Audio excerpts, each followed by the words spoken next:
خو د رشتہ دارانو حقونه پورا ادا کوئ. حدیث مبارک کې راځي چې یو سړی صدقه وکي په عام مسکین نو دته یو اجر میلاوي، او چې کله دې صدقه وکي په رشتہ دار نو دته 2 اجر میلاوي. یو د صدقې اجر شو، یو د رشتې د پالنې اجر شو، دته 2 اجرونه میلاوي. نو پکار د چې که سړی صدقه کوي، نفلی وي یا واجب صدقه وي چې رشتہ داری محتاج او غریبی، نو پکار د چې شروع د خپل رشتہ دار.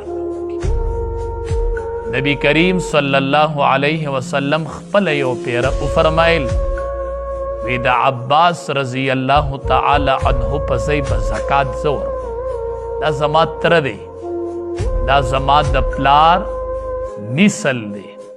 قال النبی صلی الله علیه وسلم عم الرجل سنو ابیه. نبی علیہ السلام فرمائی تر د سړي دا په مثل د پلار دی.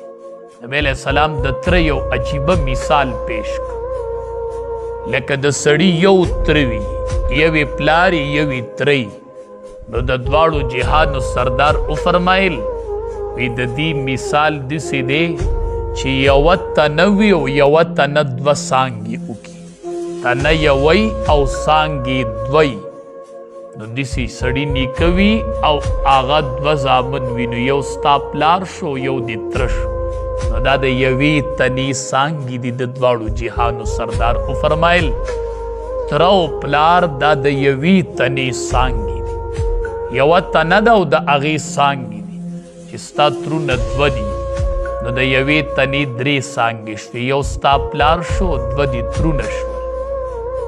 نو نبی کریم صلی الله علیه وسلم او فرمایل وی د عباس رضی الله تعالی عنه په ځای به زه زکات ورکم، دا زما تره دی او دا زما د پلار شاه.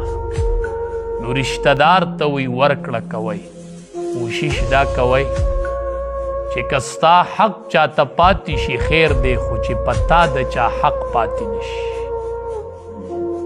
مونږ اخرت یاد نه ساتو، که مونږ اخرت یاد ساتلې نو مونږ به دا فکر کو چې په ما د چا حق شته که نه.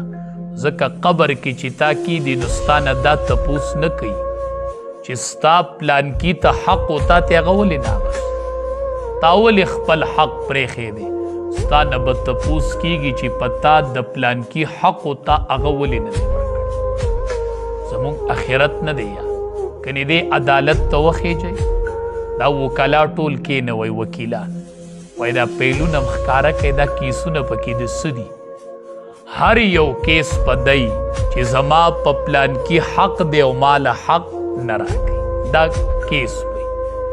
یو داسې کیس په پیدا کوي په عدالت کې چې یو سړی عدالت ته وخیږي چې په ما باندې د خلکو حقونه دي، هغه حقدار دی ټول راشي چې زه ولې د شریعت مطابق هر حقدار ته حق ورکړم. دا کیس په عدالت کې څوک عمومي دا نشته چې په ما د چا حقونه دي چې زه هغه ورکم.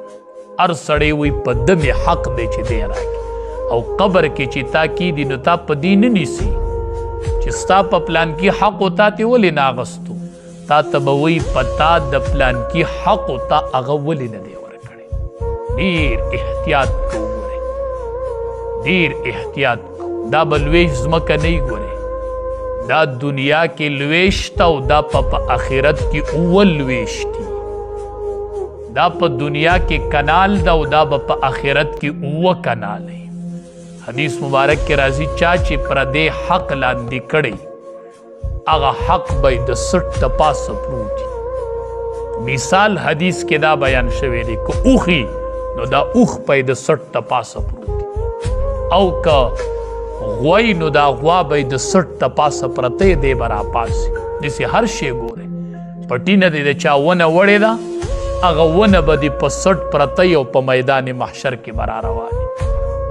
او دا سړی به راشي نبی کریم صلی الله علیه وسلم به ویني، نبی علیہ السلام ته به فرمایي اغثنی یا رسول الله، اے د الله حبیبه صلی الله علیه وسلم